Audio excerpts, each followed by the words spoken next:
A Brief History of Time. From the Big Bang to Black Holes, Stephen Hawking. This is chapter 7, page number 109. Black Hole and So Black. Before 1970, my research on general relativity had contracted mainly on the question of whether or not there had been a Big Bang singularity. However, on one evening in November that year, shortly after the birth of my daughter, Lucy, I started to think about black holes as I was getting into bed. My disability makes this rather a slow process, so I had plenty of time. At that date, there was no precise definition of which points in space-time lay inside a black hole and which lay outside. I had already discussed with Roger Penrose the idea of defining a black hole as the set of events from which it was not possible to escape to a large distance, which is now the generally accepted definition. It means that the boundary of the black hole, the event horizon, is formed by the paths in space-time of rays of light that just fail to get away from the black hole. Hovering, however, forever just on the edge. It is a bit like running away from the police and just managing to keep one step ahead but not being able to get clear away. Suddenly I realized that the paths of these light rays could never approach one another. If they did, they must eventually run into one another. It would be like meeting someone as running away from the police in the opposite direction. You would both be caught, or in this case, fall into a black hole. But if these light rays were swallowed up by the black hole, they then they could not have been on the boundary of the black hole. So the paths of light rays in the event horizon had always to be moving parallel to or away from each other.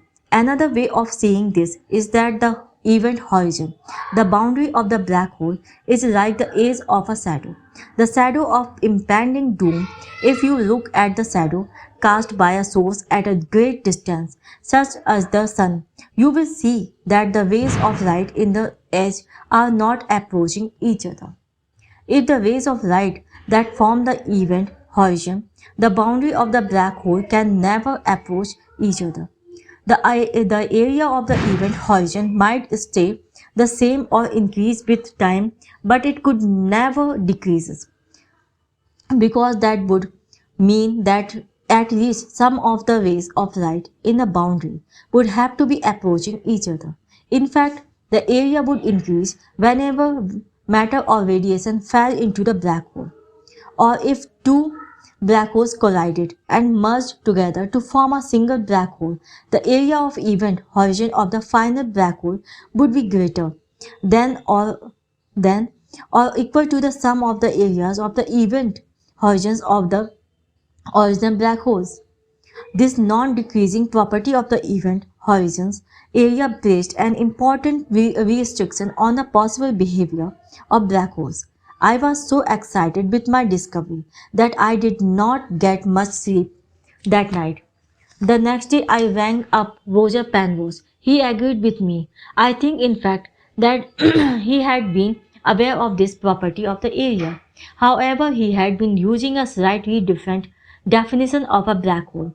He had not realized that the boundaries of the black hole, according to the two definitions, would be the same and hence so would their areas provided the black hole had settled down to a state in which it was not changing with time. The non-decreasing behavior of a black hole's area was very reminiscent of the behavior of a physical quantity called entropy, which measures the degree of disorder of a system. It is a matter of common experience that disorder will tend to increase if things are left to themselves. One has only to stop making repairs around the house to see that one can create order out of disorder. For example, one can paint the house, but that requires expenditure of effort or energy and so decreases the amount of ordered energy available. A precise statement of this idea is none as the second law of thermodynamics.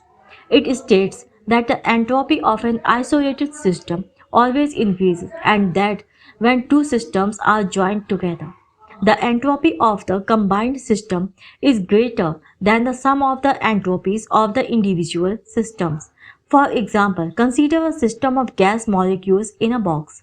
The molecules can be thought of as little billiards balls continually colliding with each other and bouncing off the balls of the box.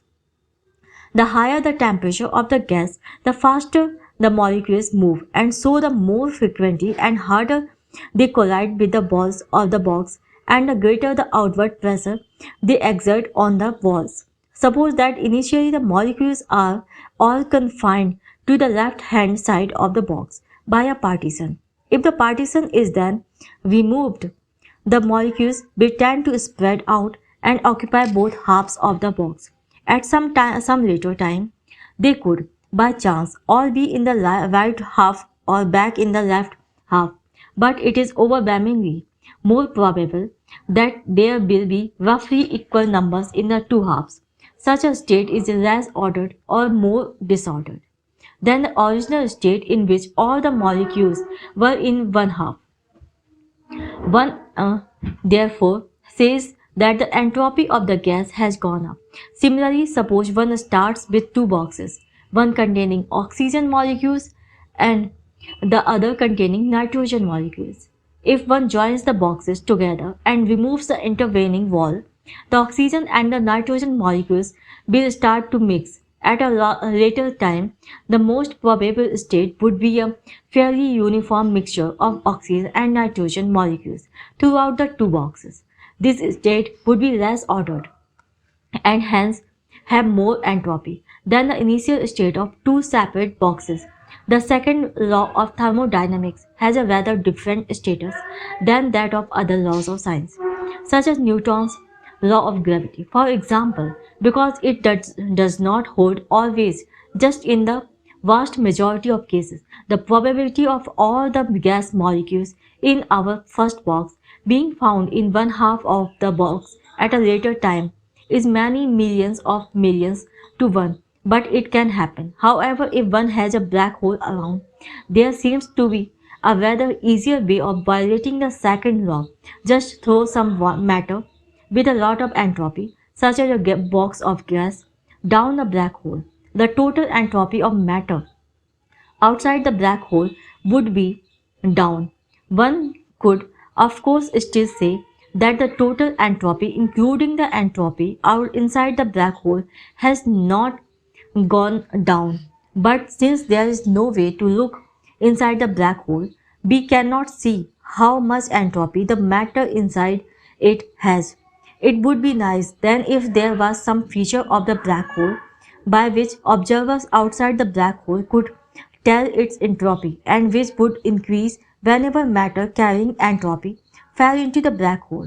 Following the discovery described above, that the area of the event horizon increased whenever matter fell into a black hole. A research student at Princeton named Jacob Bekenstein suggested that the area of event horizon was a measure of the entropy of the black hole. As matter carrying entropy fell into a black hole, the area of its event horizon would go up so that the sum of the entropy of matter outside black holes and the area of the horizon would never go down. This suggestion seemed to prevent the second law of thermodynamics from being violated in most situations. However, there was one fatal flaw. If a black hole has entropy, then it ought also to have a temperature. But a body with a particular temperature must emit radiation at a certain rate. It is a matter of common experience that if one heats up a poker in a fire, it glows red and emits radiation, but bodies at lower temperatures emit radiation too. One just does not normally notice it because the amount is fairly small. This radiation is required in order to prevent violation of the second law. So black holes ought to emit radiation, but very definition, black holes are objects that are not supposed to emit anything. It therefore seemed that the area of the event horizon of a black hole could not be regarded as its entropy. In 1972, I wrote a paper with Brandon Carter and an American colleague, Jim Bardeen, in which we pointed out that although there were many similarities between entropy and the area of the event horizon, there was this apparently fatal difficulty. I must admit that in writing this paper, I was motivated partly by irritation with Bekenstein, who I felt had misused my discovery of the increase of the area of event horizon. However, it turned out in the end that he was basically correct, though in a manner he had certainly not expected. In September 1973, while I was visiting Moscow, I discussed black holes with two leading Soviet experts, Yakov Zhidovich and Alexander Starobinsky. They convinced me that according to the quantum mechanical uncertainty principle, rotating black holes should create and emit particles. I believed their arguments on physical ground, but I did not like the mathematical way in which they calculated the emission. I therefore set about devising a better mathematical treatment, which I described at an informal seminar in Oxford at the end of November 1973. At that time, I had not done the calculations to find out how much would actually be emitted. I was expecting to discover just the radiation that Jadovich and Starobinsky had predicted from rotating black holes. However, when I did the calculation, I found, to my surprise and annoyance, that even non-rotating black holes should apparently create and emit particles at a steady rate. At first, I thought that this emission indicated that one of the approximations I had used was not valid. I was afraid that if Bekenstein found out about it, he would use it as a further argument to support his ideas about the entropy of black holes, which I still did not like. However, the more I thought about it, the more it seemed that the approximations really ought to hold. But what finally convinced me that the emission was real was that the spectrum of the emitted particles was exactly that which would be emitted by a hot body, and that the black hole was emitting particles at exactly the correct uh, rate to prevent violations of the second law. Since then, the calculations have been repeated in a number of different forms by other people. They all confirm that a black hole ought to emit particles and radiations as if it were a hot body with a temperature that depends only on the black hole's mass. The higher the mass, the lower the temperature. How is it possible that a black hole appears to emit particles when we know that nothing can escape from within its event horizon? The answer quantum theory tells us is that the particles do not come from within the black hole, but from the empty space just outside the black hole's event horizon. We can understand this in the following way. What we think of empty space cannot be completely empty because that would mean that all the field, such as the gravitational and electromagnetic fields, would have to be exactly zero. However, the value of a field and its rate of change with time are like the position and velocity of a particle. The uncertainty principle implies that the more accurately one knows one of these quantities, the less accurately one can know the other. So in empty space, the field cannot be fixed at exactly zero, because then it would have both a precise value, 0, and a precise rate of change, also 0. There must be a certain minimum amount of uncertainty or quantum fluctuations in the value of the field. One can think of these fluctuations as pair of the particles of light or gravity that appear together at some time, move apart, and then come together again and annihilate each other. These particles are virtual particles like the particles that carry the gravitational force of the sun. Unlike real particles, they cannot be observed directly with a particle detector. However, their indirect effects, such as small changes in the energy of electron orbits in atoms, can be measured and agree with the theoretical predictions to a remarkable degree of accuracy. The uncertainty principle also predicts that there will be similar virtual pairs of matter particles such as electrons or quarks. In this case, however, one member of the pair will be a particle and the other an antiparticle. The antiparticles of light and gravity are the same as the particles. Because energy cannot be created out of nothing, one of the partners in a particle-antiparticle pair will have positive energy and the other partner negative energy. The one with negative energy is condemned to be a short-lived virtual particle because real particles always have positive energy in normal situations. It must therefore seek out its partner and annihilate with it. However, a real particle close to a massive body has less energy than if it were far away, because it would take energy to lift it far away against the gravitational attraction of the body. Normally, the energy of the particles is still positive, but the gravitational field inside a black hole is so strong that even a real particle can have negative energy there. It is therefore possible, if a black hole is present, for the virtual particle with negative energy to fall into the black hole and become a real particle or any antiparticle. In this case, it no longer has to annihilate with its partner. Its 4-second partner may fall into the black hole as well, or having positive energy. It might also escape from the vicinity of the black hole as a real particle or antiparticle. To an observer at a distance, it will appear to have been emitted from the black hole. The smaller the black hole, the shorter the distance, the particle with negative energy will have to go beyond it, becomes a real particle, and thus the greater the rate of emission and the apparent temperature of the black hole, the positive energy of the outgoing radiation would be balanced by a flow of negative energy particles into the black hole by Einstein's equation E is equal to mc square, where E is energy, m is mass, and c is the speed of light. Energy is proportional to mass. A flow of negative energy into the black hole therefore reduces its mass. As the black hole loses mass, the area of its event horizon gets smaller. But this decrease in the entropy of the black hole is more than compensated for by the entropy of the emitted radiation, so the second law is never violated. Moreover, the lower the mass of black hole, the higher its temperature. So as the black hole loses mass, its temperature and rate of emission increase. So it loses mass more quickly.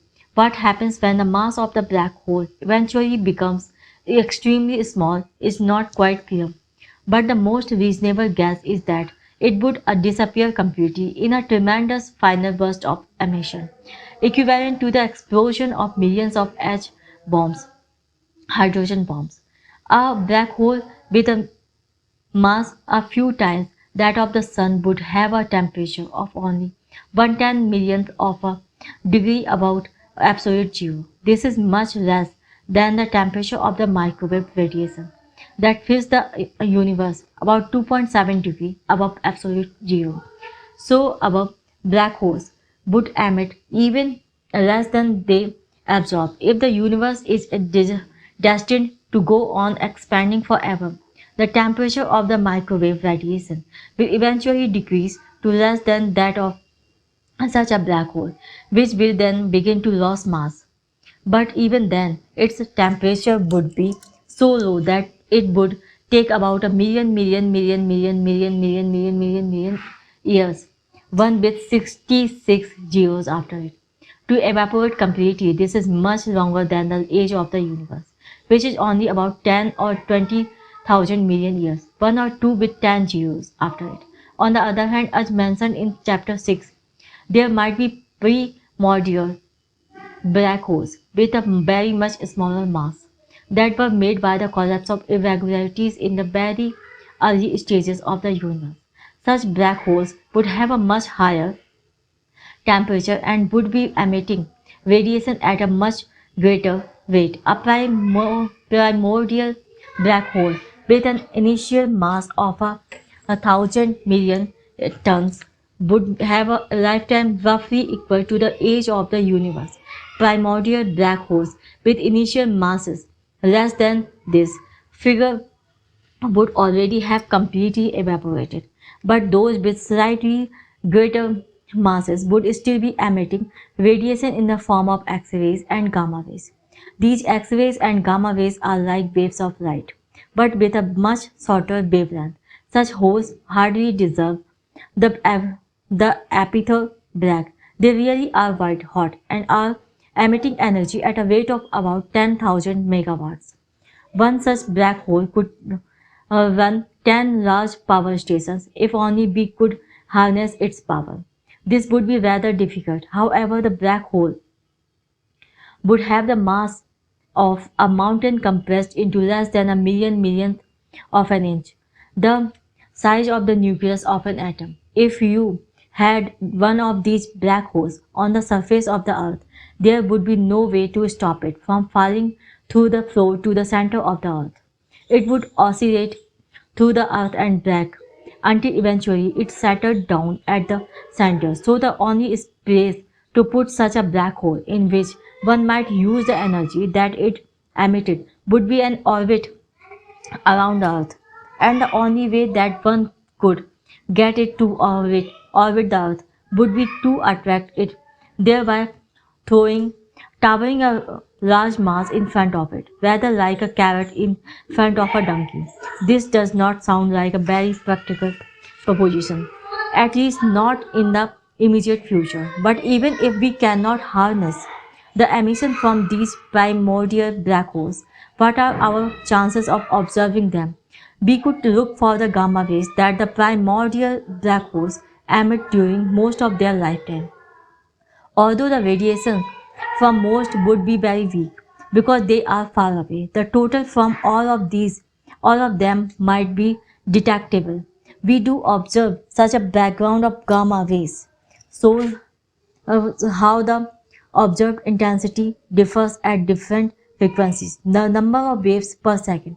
However, this background could have been and probably was generated by processes other than primordial black holes. The dotted line given in figure shows how the intensity should vary with frequency for gamma rays given off by primordial black holes. If there were on average 300 cubic light year, one can therefore say that the observations of the gamma ray background do not provide any positive evidence for primordial black holes, but they do tell us that on average there cannot be more than 300 in every cubic light year in the universe. This limit means that primordial black holes could make up at most 1 millionth of the matter in the universe. With primordial black holes being so scarce, it might seem unlikely that there would be one near enough for us to observe as an individual source of gamma rays. But since gravity would draw primordial black holes toward any matter, they should be much more common in and around galaxies. So although the gamma ray background tells us that there can be no more than 300 primordial black holes per cubic light year on average. It tells us nothing about how common they might be in our own galaxy. If they were, say, 1 million times more common than this, then the nearest black hole to us would probably be at a distance of about 1,000 million kilometers, or about as far away as Pluto, the farthest known planet. At this distance, it would still be very difficult to detect the steady emission of a black hole, even if it was 10,000 megawatts. In order to observe a primordial black hole, one would have to detect several gamma ray quanta coming from the same direction within a reasonable space of time, such a week. Otherwise, they might simply be part of the background. But Planck's quantum principle tells us that each gamma ray quantum has a very high energy because gamma rays have a very high frequency, so it would not take many quanta to radiate even 10,000 megawatt. And to observe these few coming from the distance of Pluto would require a larger gamma ray detector than any that have been constructed so far. Moreover, the detector would have to be in space because gamma rays cannot penetrate the atmosphere. Of course, if a black hole as close as Pluto were to reach the end of its life and blow up, it would be easy to detect the final burst of emission. But if the black hole has been emitting for the last 10 or 20,000 million years, the, the chance of it reaching the end of its life within the next few years rather than several million years in the past or future is really rather small. So, in order to have a reasonable chance of seeing an explosion before your research grant ran out, you would have to find a way to detect any explosions within a distance of about 1 light year. You would still have the problem of needing a large gamma ray detector to observe several gamma ray quanta from the explosion. However, in this case, it would not be necessary to determine that all the quanta came from the same direction.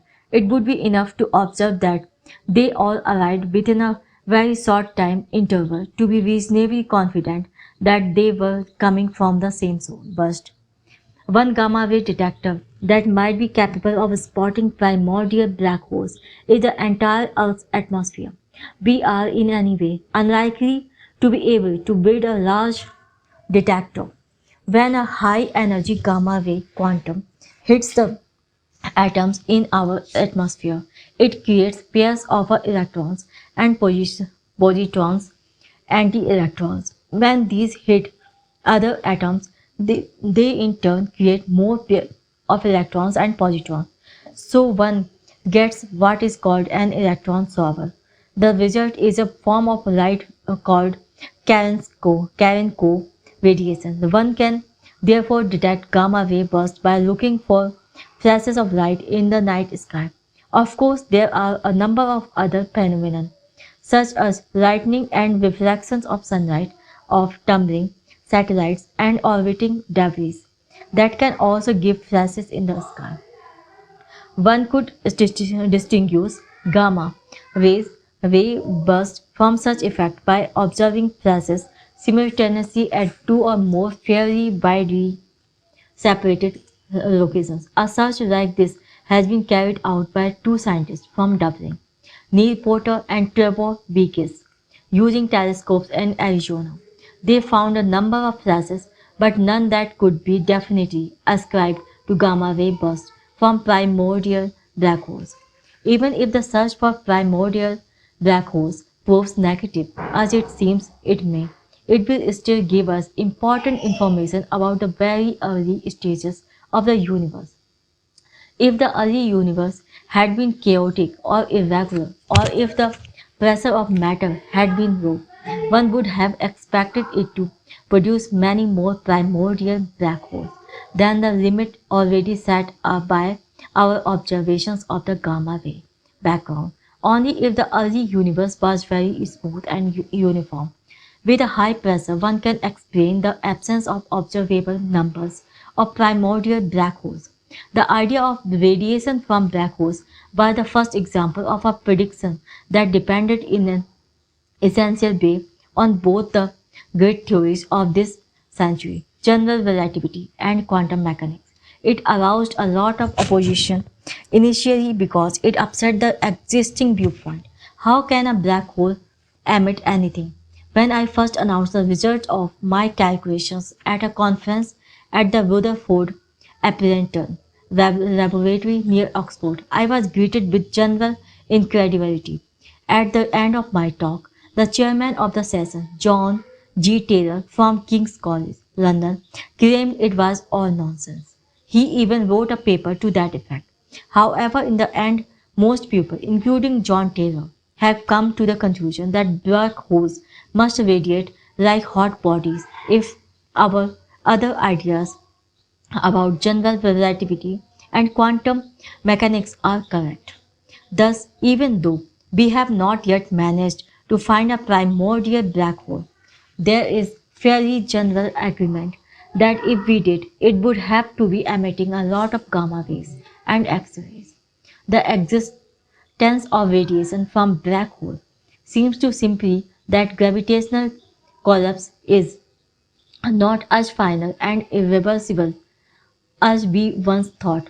If an astronaut falls into a black hole, its mass will increase, but eventually the energy equivalent of that extra mass will be returned to the universe in the form of radiation. Thus, in a sense, the astronaut will be recycled. It would be a poor sort of immortality, however, because any personal concept of time for the astronaut would almost certainly come to an end as he was torn apart inside the black hole.